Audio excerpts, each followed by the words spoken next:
Assalamualaikum warahmatullahi wabarakatuh. Bagaimana kabarnya hari ini anak-anak? Sebelum dimulai pelajaran, marilah kita buka dengan bacaan basmalah bersama-sama. Pada kesempatan hari ini, kita akan membahas tentang kisah keteladanan Nabi Musa alaihi salam. Tujuan pembelajaran kita hari ini adalah melalui tayangan PowerPoint, baca teks, dan mengamati video pembelajaran. Peserta didik dapat memerinci 3 kisah keteladanan Nabi Musa alaihissalam dengan benar. Setelah diskusi dan belajar kelompok, peserta didik dapat mengaitkan 3 akhlak terpuji Nabi Musa untuk diteladani dalam kehidupan sehari-hari dengan benar. Melalui metode Discovery Learning, peserta didik dapat menunjukkan 3 perilaku yang mencontoh sikap teguh, pendirian, dan peduli sebagai implementasi kisah keteladanan Nabi Musa alaihissalam dengan benar. Yang terakhir, dengan membaca buku sumber peserta didik dapat mengintegrasikan sifat keteladanan Nabi Musa alaihissalam dalam kehidupan sehari-hari dengan benar. Untuk lebih jelasnya, silahkan saksikan video pembelajaran berikut. Nabi Musa alaihi salam lahir di Mesir. Pada zaman itu, Mesir dipimpin oleh seorang raja yang zolim, yaitu Fir'aun. Fir'aun dikenal sebagai raja yang kejam, kerap berlaku tidak adil kepada rakyatnya. Ia juga mengaku bahwa dirinya adalah Tuhan yang harus disembah oleh rakyatnya. Fir'aun sangat mempercayai ramalan dari tukang sihir. Suatu hari, tukang sihir istana memberitahu ramalannya kepada Fir'aun. Katanya, kelak akan muncul seorang anak laki-laki dari Bani Israel yang akan menggulingkan Fir'aun dari singgasana kerajaannya. Mendengar hal tersebut, Fir'aun pun marah besar. Sejak saat itu, ia memerintahkan agar semua bayi laki-laki yang lahir di Mesir dibunuh. Ibu Nabi Musa bernama Yukabad, dan ia berasal dari Bani Israel. Pada saat Yukabad melahirkan Nabi Musa, ia sangat khawatir bahwa Fir'aun akan membunuh anak laki-lakinya tersebut. Yukabad kemudian berdoa kepada Allah Subhanahu wa Ta'ala. Ia meminta agar anak dan keluarganya dilindungi oleh Allah Subhanahu wa Ta'ala. Bismillahirrahmanirrahim. Dan kami ilhamkan kepada ibu Musa, susuilah dia, dan apabila kamu khawatir terhadapnya, maka jatuhkanlah dia ke sungai Nil. Dan janganlah kamu khawatir dan janganlah pula bersedih hati, karena sesungguhnya kami akan mengembalikannya kepadamu dan menjadikannya salah seorang dari para rasul. Quran Surat Al-Qasas ayat ke-7. Yukabad pun menghanyutkan bayinya di atas keranjang yang mengapung mengikuti arus sungai Nil. Tidak disangka-sangka, ternyata keranjang bayi tersebut hanyut ke dalam istana. Istri Fir'aun yaitu Ratu Asiyah mengambil keranjang tersebut. Betapa kagetnya Ratu Asiyah ketika melihat keranjang tersebut berisikan seorang bayi mungil yang masih merah. Ratu kemudian jatuh hati kepada bayi laki-laki tersebut dan memutuskan untuk mengangkat Nabi Musa menjadi anak angkatnya. Melihat anak itu, Fir'aun marah. Akan tetapi, dengan bujuk rayu Asiyah, Fir'aun pun luluh hatinya. Nah, anak-anak, setelah melihat tayangan video tersebut, pelajaran apa yang dapat kalian ambil? Untuk selanjutnya, Ustadz akan menerangkan tentang kisah keteladanan Nabi Musa melalui tayangan PowerPoint berikut. Yang pertama, kelahiran Nabi Musa. Nabi Musa lahir di Mesir tahun 1527 sebelum Masehi pada masa pemerintahan Merneptah. Pendapat lain mengatakan Ramses Akbar atau Fir'aun. Musa adalah seorang pemimpin dan nabi orang Israel yang memiliki tugas membawa Bani Israel keluar dari Mesir. Nama beliau disebutkan sebanyak 136 kali di dalam Al-Quran. Sedangkan nama ibu beliau adalah Yukabad. Pendapat lain mengatakan namanya adalah Yohanes bin Zar. Selanjutnya, di mana beliau tinggal? Nabi Musa alaihissalam tinggal di Mesir, negeri yang terbagi menjadi dua kelompok, yaitu kelompok Bani Israel dan penduduk asli Mesir, yaitu kaum Kipti. Sejak lahir, Nabi Musa alaihissalam dibesarkan di Mesir hingga berusia 18 tahun. Saat itu, Nabi Musa alaihissalam harus meninggalkan Mesir karena takut akan kejaran kaum pengikut Fir'aun. Penyebabnya adalah Nabi Musa alaihissalam tidak sengaja telah membunuh Fatun, salah seorang kaum Kipti, ketika berniat menolong kaum Bani Israel Samiri yang tengah berkelahi dengan orang tersebut. Penuh ketakutan dan kekhawatiran, Nabi Musa alaihissalam berdoa kepada Allah SWT memohon perlindungan. Beliau akhirnya berjalan hingga sampai di kota Madian. Di sana, Nabi Musa alaihissalam menikah dengan Safura, salah satu putri Nabi Syuaib. Nabi Musa alaihissalam mengembala kambing selama 1 tahun sebagai mahar pernikahannya. Setelah itu, Nabi Musa alaihissalam kembali ke Mesir untuk menyelamatkan kaum Bani Israel dari penindasan Fir'aun. Dalam perjalanan menuju Mesir, tepatnya di Bukit Sinai, Nabi Musa alaihissalam menerima wahyu pertama kali. Allah Subhanahu wa Ta'ala memerintahkan Nabi Musa alaihissalam untuk kembali ke Mesir sebagai rasulnya dan menyadarkan Fir'aun untuk menyembah Allah Subhanahu wa Ta'ala.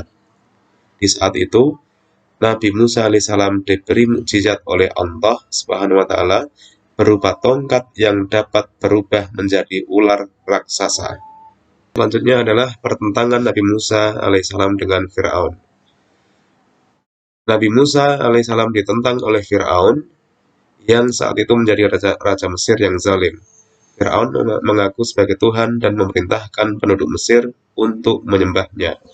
Fir'aun juga memerintahkan untuk membunuh setiap bayi laki-laki yang lahir dari kalangan Bani Israel dengan cara disembelih, karena takut jika salah seorang dari bayi laki-laki tersebut akan menghancurkan tahtanya di masa depan, sesuai dengan mimpinya.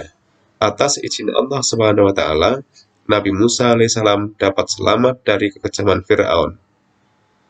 Selain tindakan kekerasan yang ditimpakan pada Bani Israel, Fir'aun melontarkan penghinaan dan kata-kata ejekan terhadap Nabi Musa dalam usahanya memerangi dan membendung pengaruh Nabi Musa yang semakin bertambah semenjak ia keluar sebagai pemenang dalam pertandingan melawan tukang-tukang sihir kaum Fir'aun. Dalam lain kesempatan, Fir'aun berkata kepada rakyatnya, "Hai rakyatku, tidakkah kamu melihat bahwa aku memiliki kerajaan Mesir yang megah dan besar ini, di mana sungai-sungai mengalir di bawah telapak kakiku. Sungai-sungai yang memberi kemakmuran hidup dan kebahagiaan hidup bagi rakyatku. Dan tidakkah kamu melihat kekuasaanku yang luas dan ketaatan rakyatku yang bulat kepadaku? Bukankah aku lebih baik dan lebih agung dari Musa yang hina-dina itu, yang tidak cakap menguraikan isi hatinya dan menerangkan maksud tujuannya? Itulah mengapa Allah Subhanahu wa Ta'ala pun mengazab Fir'aun dan para pengikutnya dengan musim kemarau yang berkepanjangan yang hampir menghancurkan negeri Mesir." Namun, peristiwa tersebut malah membuat Fir'aun semakin kafir. Hingga pada suatu malam, Nabi Musa beserta Bani Israel meninggalkan Mesir menuju Syam.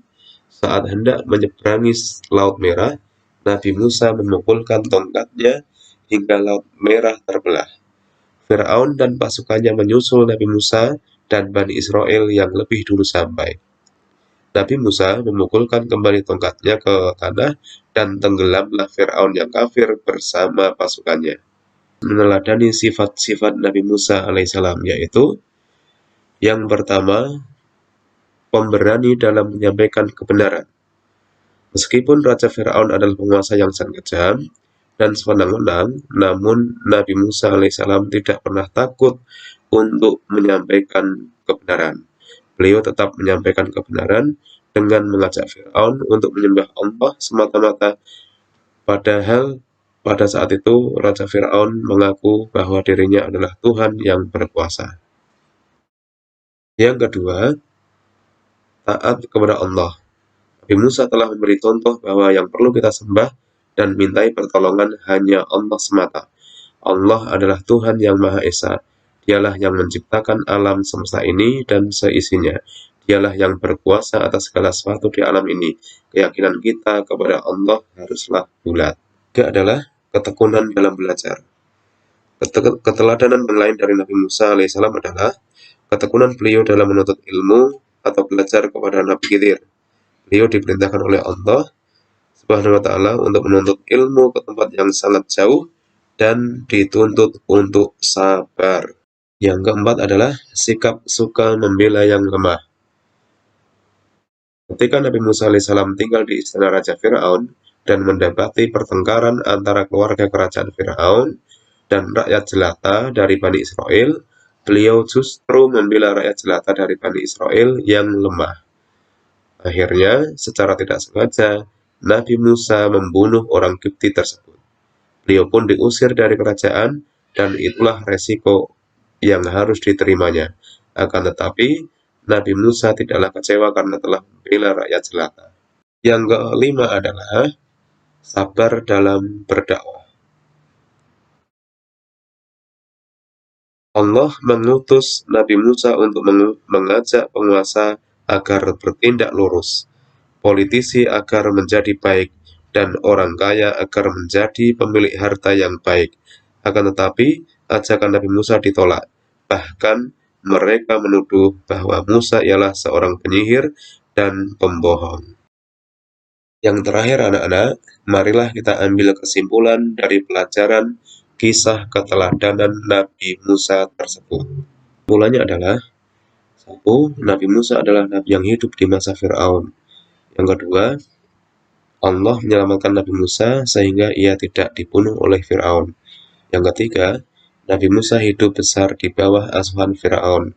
Yang keempat, ketika Nabi Musa sudah cukup dewasa, ia pernah tidak sengaja membunuh salah seorang dari suku Fir'aun.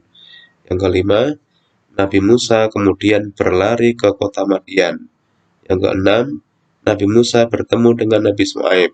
Yang ketujuh, Nabi Musa menikah dengan putrinya Nabi Syuaib.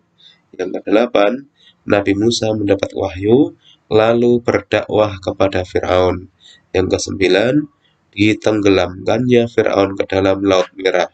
Yang ke-10, Nabi Musa hidup bersama Bani Israel. Demikianlah penjelasan singkat dari kisah keteladanan Nabi Musa alaihissalam. Semoga kita semua bisa meneladani sifat-sifat terpuji Nabi Musa alaihissalam dan mengamalkan dalam kehidupan sehari-hari. Marilah kita akhiri pelajaran hari ini dengan bacaan hamdalah dan doa penutup majelis. Alhamdulillahirrabbilalamin. Subhanakallahumma wa bihamdika asyhadu an la ilaha illa anta astaghfiruka wa atubu ilaik.